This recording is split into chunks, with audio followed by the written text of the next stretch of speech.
Shravani ma'am. Today I'll be discussing the chapter of landforms with you, and I'll be covering part 1 of the chapter. This is the chapter for standard 6. So to start with the landforms chapter, we have to know first that what are landforms. Landforms are the different topographies on the earth's surface. They have different nature, different slope, different characteristics. Now these landforms are what? Mountains, plateaus, plains. So they have several topographies that we will come to later on. First you have to know that what are landforms. Follow the chart. All variation in size, shape and nature of the earth's surface are called landforms. So from this you can clearly understand that different landforms have different size, different shape and different nature. Now these landforms are classified into two groups, primary landforms and secondary landforms or sequential landforms. A.N. Stroller, an eminent geologist, has classified landforms into two types, primary landforms and secondary or sequential landforms. So the primary landforms are the landforms which are the first formed landforms on the earth's surface. And the secondary landforms are actually the second set of landforms. Now, let us see the definition of primary landforms. Landforms formed by earth movement and tectonic movement caused by endogenetic forces are known as primary landforms. Now here, the very term endogenetic forces is very important. Because primary landforms are the first landforms on the earth's surface and they are developed as a result of endogenetic forces. Now what are these endogenetic forces? These endogenetic forces are the forces which are acting inside the earth and they are responsible for the formation of folds, faults, these different phenomena. Now then, secondary or sequential landforms. Primary landforms modified, that means changed by exogenetic forces through erosion, deposition, develop secondary or sequential landforms. Again, the exogenetic forces, this term is also very important because exogenetic forces are the forces which are operating outer surface, okay, which are operating above the earth's surface. So they are actually responsible for this erosional and depositional work. So they are again giving a second set of landforms, that is the secondary or sequential landforms. So to start with the chapter of landforms, first don't jump onto the different topographies, the studies of different topographies like mountains, plateaus and plains. No, not that. First you have to understand that what are landforms, then you have to understand the different sets of landforms and how are they created. And then you have to know the different terms like endogenetic forces and exogenetic forces which are actually responsible for the formation of different landforms.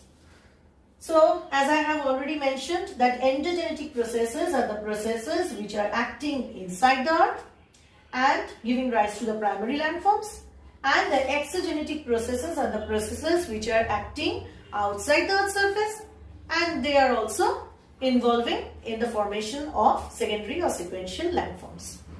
Now, the question comes that who are these agents which are carrying out the erosional and depositional activity? These agents are natural agents, okay? These agents are natural agents like air, running water, glacier, etc.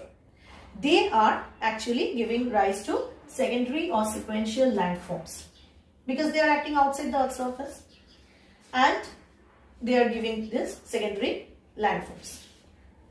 Now here is a diagrammatic presentation of various landforms like mountain, valley, hill, plateau, plain, and the different elevations of each topography are also mentioned over here. Okay, they have specific characteristics which I'll come later on, and all these elevations of different topographies, they are measured from the sea level. Like for example, in case of mountain, the elevation of mountain is 1000 meter or above the sea level. In case of hill also, the same thing. In case of plateau also, you have to mention about the elevation from the sea level. Okay. Now, in this diagram, we can see different topographies mentioned over here, like mountain, then valley, hill, plateau, plain. Now there are different characteristics also. Each topography has a special characteristic. Like for example, how can you differentiate between mountain and a hill? A mountain has a pointed summit. You can see the summit is very sharp, and a hill has a rounded summit. Summit means what? Peak. The summit word means peak. Again, in mountain, see the slope. The slope is a steep one. And in hill, you will get to see the slope is a gentle one. Okay? And again, the elevation is a marked difference.